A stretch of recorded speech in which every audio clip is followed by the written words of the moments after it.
keluarga yang berpusatkan Kristus. Saudara, kata pusat itu artinya asnya.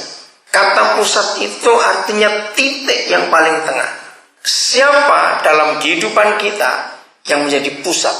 Secara manusia 99 sekian persen pusat hidup manusia itu pasti uang. Betul dah? Itu secara umum uang. Nah saudara, kalau pusat kehidupan kita itu uang, maka semua kita pasti jadi penjahat. Ya atau tidak kalau saya katakan ini? Kalau pusat hidup kita itu uang, apa-apa kita ukur dengan uang. Betapa jahatnya kita ini. Karena uang itu jahat kalau kita salah tempatkan dia. Keluarga yang berpusatkan Kristus, bukan keluarga yang berpusatkan. Baik, bagi saudara yang belum menikah yang hari ini hadir, siapkan diri juga untuk menemukan kebenaran ini dalam diri masing-masing. Karena cepat atau lambat, saudara pasti akan menikah. Kalau kebetulan saudara tidak menikah, Tuhan pun menghargainya. Tapi tetap harus cari apa dan siapa pusat hidup saudara. Mari kita mulai dengan Efesus pasal yang pertama. Saya kagum kepada ayat ini, Efesus pasal yang pertama. Dalam satu perikop ini, mengapa Tuhan menyuruh Paulus mengatakan hal yang sangat indah? Ya, saya akan baca dari ayat 1 sampai ayat yang ke-13. Efesus pasal pertama, ayat 1 sampai 13. Kita akan menemukan. Itulah sebabnya aku ini Paulus, orang yang dipenjarakan karena Kristus Yesus, untuk kamu, orang-orang yang tidak mengenal Tuhan. Kita semua dulu tidak mengenal Tuhan. Dari Paulus, Rasul Kristus Yesus, oleh kehendak Tuhan, kepada orang-orang kudus di Efesus, orang-orang yang percaya dalam Kristus Yesus. Nah, di dalam perikop ini, saudara coba hitung, akan menemukan pusat itu adalah Kristus. Di dalam Kristus. Mulai hari ini kalau saudara baca surat-surat Paulus, coba temukan passwordnya. Kalau saya pakai istilah program komputer, in Christ, di dalam Kristus. Itu kata yang diulang-ulang oleh Paulus. Di seluruh suratnya, dia tidak akan pernah lupa mengatakan di dalam Kristus. Nah, salah satu yang paling banyak itu di Efesus 1 ini. Sudah dapat satu bukan? Orang-orang percaya dalam Kristus Yesus. Tolong saudara hitung ya, supaya saya bacanya nggak salah, saudara hitung. Satu ya, ayat 2. Kasih karunia dan damai sejahtera dari Tuhan Bapa kita dan dari Tuhan Yesus Kristus menyertai kamu. Terpujilah Tuhan dan Bapa Tuhan kita Yesus Kristus, yang dalam Kristus telah mengaruniakan kepada kita segala berkat rohani di dalam surga. Sudah berapa?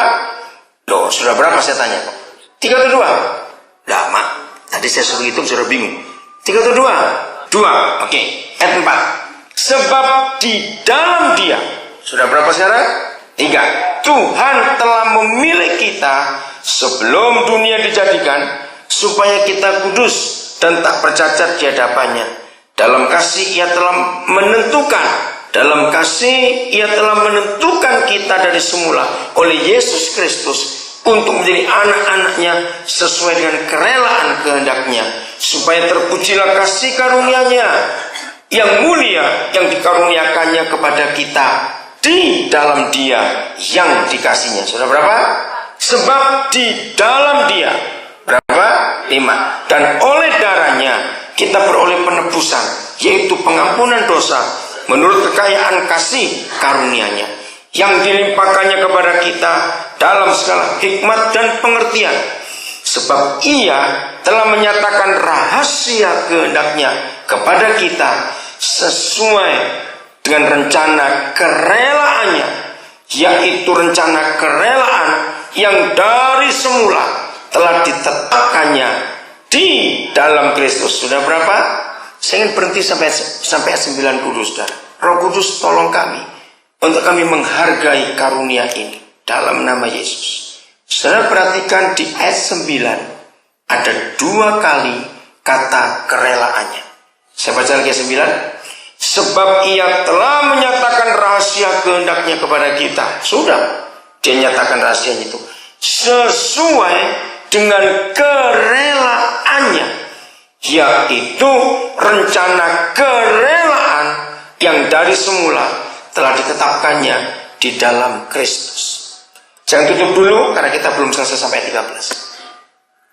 Saudara, mari kita perhatikan firman ini. Hubungan Tuhan dengan kita, kalau tidak ada kerelaannya, saudara dan saya nggak akan jadi anak-anaknya sampai hari ini. Betul? Saya ulangi.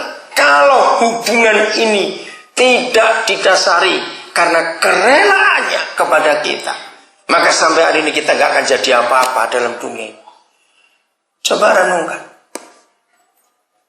Kalau Tuhan itu kita, ya dengarkan, kalau Tuhan itu kita, lalu masing-masing kita sadar akan kelakuan kita, kebejatan kita, kejahatan kita yang kita lakukan.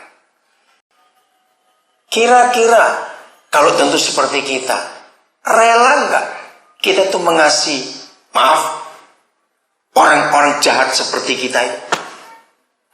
Renungkan, rela atau tidak seperti kalau tentu model kayak kita? Dia nggak rela. Maka itu 9 ini dahsyat sekali. Kalau dia berkata menurut rencana kerelaannya yang dari semula telah ditetapkannya di dalam Kristus. Dari wajah saudara masih belum nyambung nih saya maksudin. Saya pakai kebalikannya begini. Hubungan kita dengan Tuhan dan hubungan Tuhan dengan kita. Kalau ditanya, yang rugi siapa? Baik cepat, yang rugi siapa? Loh, yang lain kok diam saja nih? Saya nggak ngerti bahasa Indonesia. Nih saya tanya, hubungan kita dengan Tuhan dan Tuhan dengan kita, yang rugi itu siapa? Kenapa saya bisa berkata yang rugi itu Tuhan? Nggak usah malu-malu jawabannya. Jawab, karena kita ini bajingan semua. Betul tidak? Dia itu rugi. Untuk ngurus orang model kita, dia itu rugi. Jangan tersinggung. Kalau dia berkata itu enak ngomong aja bajingan. Dia nggak tahu kalau saya ini keturunan orang baik-baik. Tunggu dulu, baik bagaimana? Saudara, bagi Tuhan dosa itu dosa. Tapi bagi Tuhan di agama lain, dosa itu punya ukuran. Nah, ini bedanya Tuhan kita dan Tuhan agama apa saja. Bagi Tuhan agama-agama lain, dosa itu ditimbang. Betul tidak?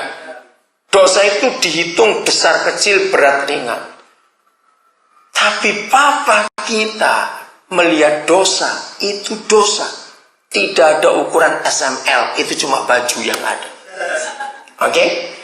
Maka itu kalau dosa kecil dan dosa besar, buat Tuhan, Tuhan kita ya, bukan Tuhan yang lain, nerakanya juga sama dalam. Jangan berpikir neraka seperti kolam renang, ada yang dangkal untuk anak-anak. Awas. Jadi kalau dosanya sedikit, apinya semata kaki, nggak bisa. Kalau saudara berpikir segitu, salah besar. Maka itu dianjurkan, kalau dosa jangan tanggung-tanggung, sekalian saja. Toh masuk neraka juga. Nah, itu konsep Tuhan kita. Maaf, kita tidak berzina, tapi suka ngintip situs porno di internet. Sama, goblok. Lakukan saja, ngapain ngeliat? Orang yang mencuri 5.000 dengan mencuri 5 miliar, nerakanya sama dalam. Ya rugi yang 5.000, yang gede sekali. Dengarkan, ini prinsip Papa kita. Banyak orang Kristen tidak mengerti. Jadi kalau ada di antara saudara-saudara orang baik, nggak pernah membunuh, nggak pernah mencuri, nggak pernah berzina, tapi suka ngintip, sama saja. Ngerti kata-kata itu? Jadi buat Papa kita dosa itu dosa. Kalau begitu, masih berani kita berkata, aku keturunan orang baik-baik. Tunggu dulu, baik dalam hal apa?